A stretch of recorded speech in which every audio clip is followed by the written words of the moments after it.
Guys, bienvenue dans le 4e épisode de ma toute première série. C'est l'avant-dernier épisode de ma toute première série. Acheter seul, c'est possible. Cet épisode, les gars, nous allons parler visite, banque, courtier, on va parler notaire, nous allons parler argent, nous allons parler courtier. Oui, l'épisode du courtier, c'est celui-ci même.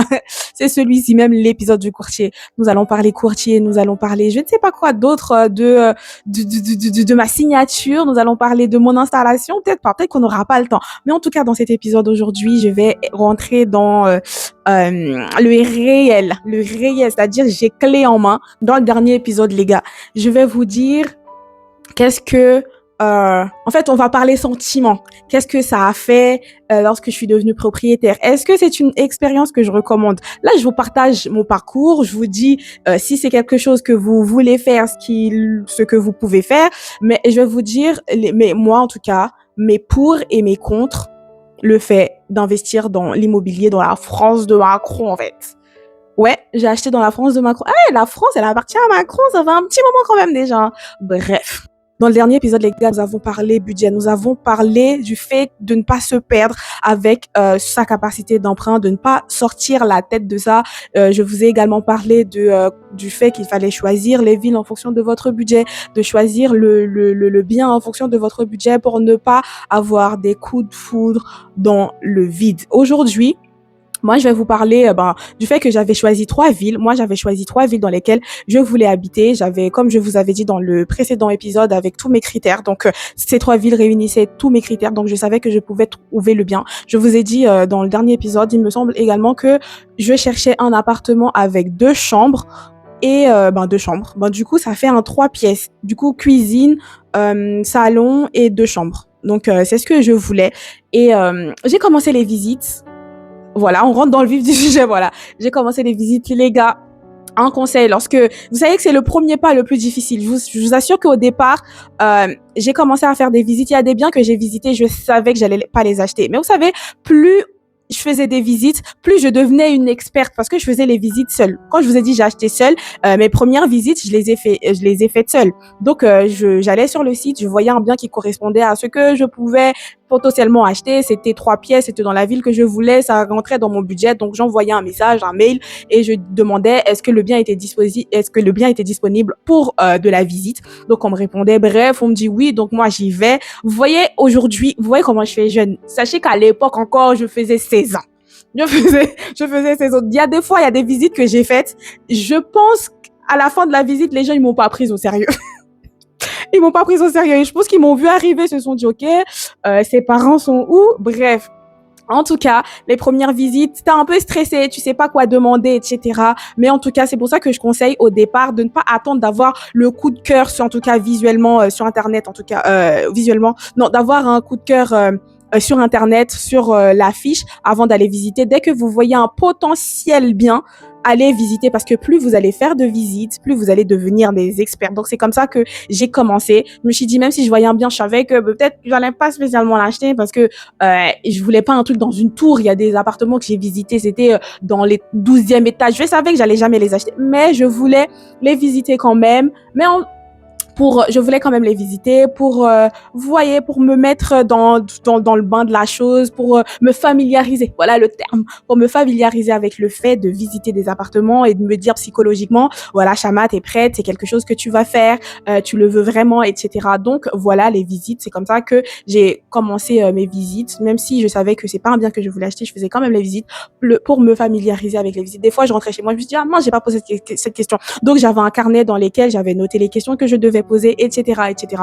Donc, moi, je faisais une première visite. Donc, lorsque j'ai trouvé le bien dans la ville que je voulais, lorsque j'ai visité un premier bien dans cette ville, les gars, je savais que je voulais habiter là. Donc après, je ne cherchais que des biens dans cette ville. Je sais pas, j'ai bloqué sur cette ville et je me suis dit non, il faut que j'habite là. J'avais visité un bien, j'ai fait une offre, l'offre n'a pas été acceptée. J'étais tellement triste, mais après en même temps, je priais, je me dis Seigneur, parce que je vous ai pas dit ça dans les étapes là. Remettre au Seigneur, c'est super important, super important. Donc je priais, je dis Seigneur, bon si c'est ta volonté, que je m'en remets à ta volonté. Donc je priais et des fois quand j'avais des réponses négatives comme celle-là où cet appartement où j'avais fait c'était ma première offre et tout.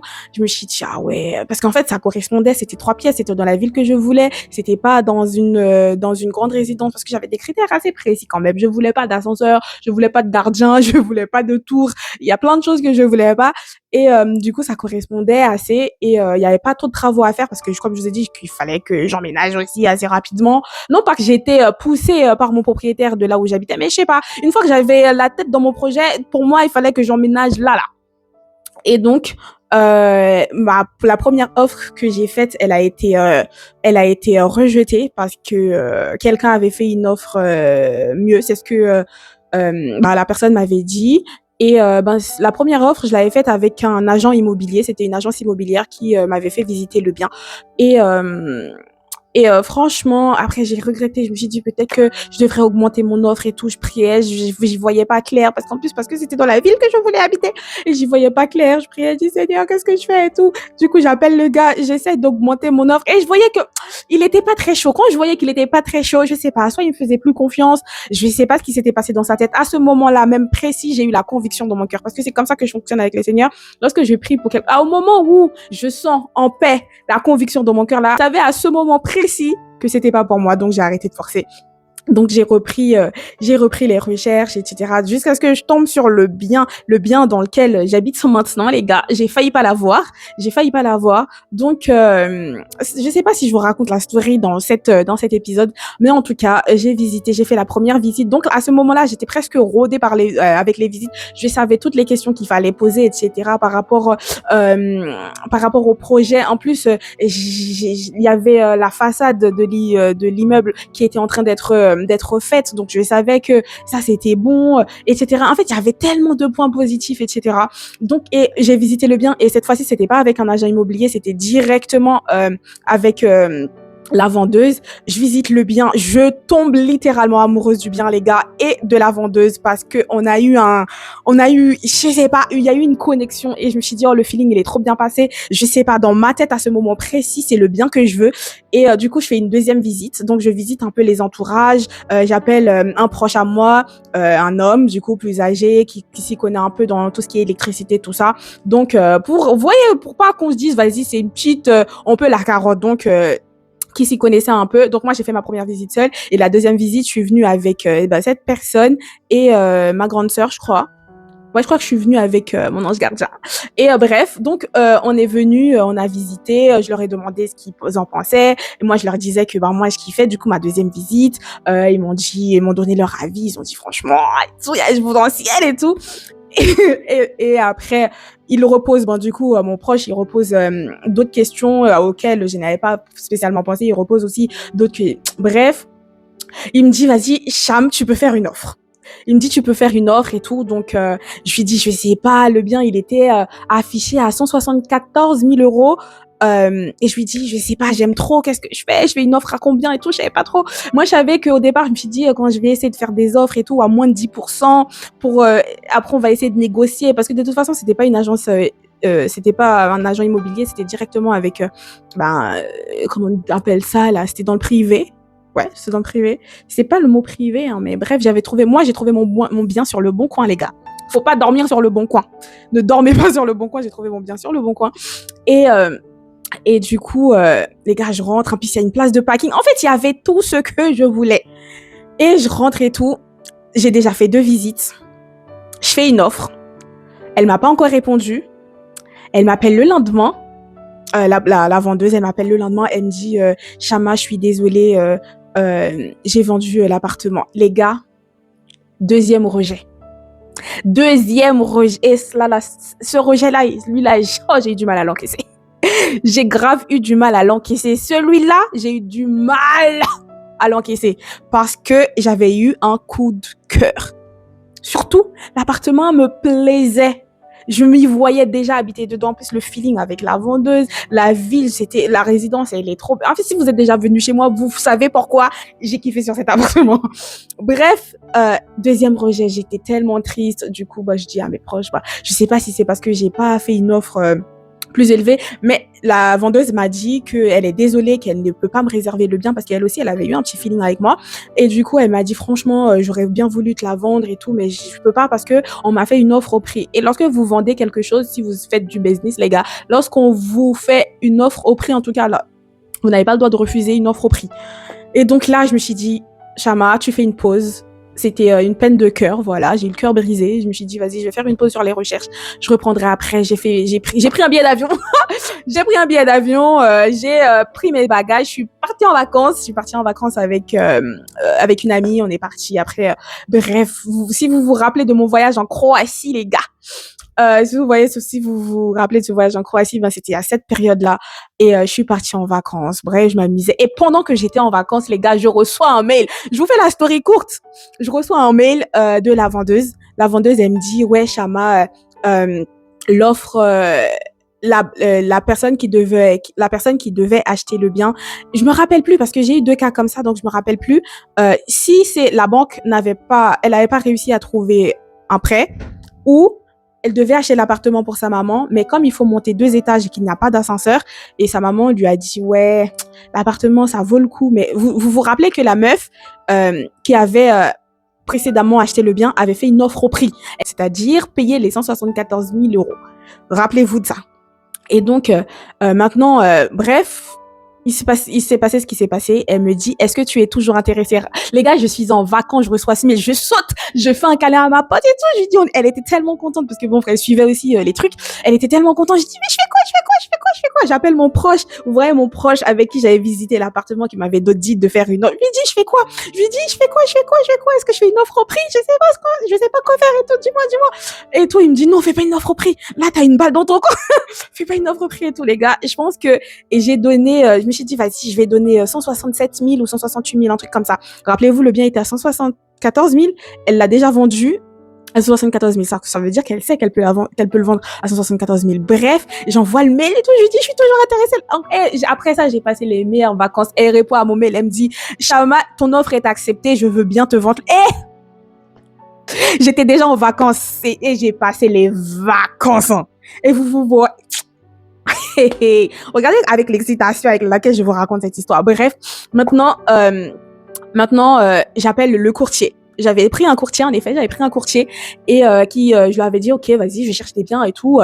Donc l'histoire du courtier, c'est quoi? Le courtier, il arrêtait pas de me démoraliser. Le courtier, il me disait, tu vas jamais trouver un prêt. Il me disait que tu vas jamais trouver un prêt. T'es toute seule à vouloir acheter. Les banques ne font plus de prêts aux célibataires, etc. Parce qu'en fait, ils ont pas l'assurance que s'il arrive un truc, ça veut dire que quelqu'un d'autre pourra payer le bien. T'achètes toute seule. Et en plus, c'est mon premier CDI. Bref, en plus, je suis dans la vingtaine. Je sais plus, j'avais quel âge? J'avais 26 ans ou 25 ans. J'avais 26 ans. Etc. Au début, je lui dis, il me dit, ok, je vais voir ce que je peux faire. Il a essayé après, il me dit, ah non, bref. Et en fait, long story short, les gars, j'ai laissé tomber. Je me suis dit, j'ai pris mon truc à 2 mains, j'ai pris mon projet à 2 mains. Et les gars, ce jour-là, le premier jour où j'avais mon compromis de vente en main, où je me suis déplacée à ma banque pour aller lui parler de mon projet. Là, c'était concret. J'avais mon compromis de vente, c'était signé, tout ça, parce qu'en fait, c'est à ce moment-là, ton projet, il devient vraiment très concret parce que c'est là où tu peux faire une demande de prêt réellement parce que tu as un compromis de vente. Donc, il fallait voir comment je me suis habillée. J'ai mis un béret et tout pour paraître plus âgée et tout. Du coup, je me suis dit, vas-y, je vais aller dans ma banque à moi, je vais aller voir ma conseillère, je vais aller dans ma banque. Bref, au final, le Seigneur a agi. Ma banque a voulu me suivre, ils m'ont fait confiance, ils m'ont vraiment fait confiance parce qu'au final, parce que je voulais faire des petits travaux dans mon appartement et je ne voulais pas mettre tout mon apport pour acheter mon appartement. Ils m'ont tellement fait confiance qu'ils m'ont non seulement prêté l'argent de l'appartement qui était à 168 000 euros, ils m'ont même prêté en plus. Pour que je puisse faire mes travaux et sans que je leur prête à 110%. Peut-être pas 110, mais peut-être 105.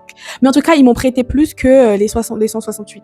la banque m'a fait confiance. Ils ont voulu me suivre, ils m'ont donné un taux excellent. En fait, tout était aligné. Je savais que là, il y avait Dieu dedans. Tout était aligné. Le taux était le meilleur que je pouvais trouver sur le marché. Dans tous les cas, les gars, je voulais toujours répéter, la Banque Postale, c'est la banque la moins chère. Jusqu'à présent, depuis que je peux avoir un compte bancaire, je suis chez eux. Ils m'ont suivi dans mes projets. Ils m'ont suivi dans ce projet-là et ils m'ont prêté l'argent, etc. Ils m'ont fait confiance.